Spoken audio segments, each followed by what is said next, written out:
Encore 3 semaines donc à tenir avant de pouvoir à nouveau fouler la moquette d'une salle de cinéma, s'émerveiller devant une toile de maître ou tout simplement assister à un spectacle en plein air ou en intérieur. Après 6 mois de fermeture, les lieux culturels vont retrouver un semblant de vie à partir du 19 mai prochain. Un soulagement pour les professionnels du secteur. Aurélie Renaud.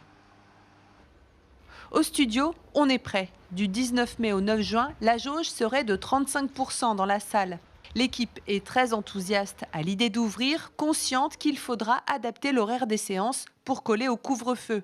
Côté programmation, les distributeurs se réunissent lundi. On sait qu'on va avoir les films Adieu les cons, Mandibule, Garçon chiffon qui avait été notre dernière présentation avec un réalisateur. Donc cela, on va continuer l'exploitation. À partir de lundi, on sait qu'on va reprendre les contacts avec les distributeurs et nous ne sommes absolument pas inquiets sur le fait qu'on aura une sélection diverse et variée comme on a l'habitude de le faire. Par contre, sans doute pas de grandes sorties nationales, ça viendra plus tard.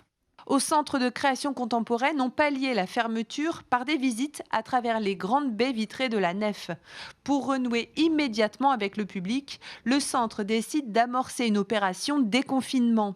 Et dans un premier temps, on prévoit d'accueillir gratuitement le public pour quelques jours. Et ensuite, on prévoit également d'offrir quelque chose pour nos abonnés et aussi pour les remercier de nous soutenir. Château de Tours, opéra, musée, pour déconfiner ces structures qui appartiennent à la ville, il va falloir rapatrier des agents municipaux. Parce que pour réouvrir, il faut mettre en place les protocoles sanitaires, il faut remobiliser des agents qui avaient été affectés au centre de vaccination ou dans des écoles, donc il faut remettre tout cela en place. Installés depuis début mars, les intermittents du spectacle et les travailleurs précaires devraient ainsi quitter le Grand Théâtre de Tours afin d'accueillir à nouveau le public.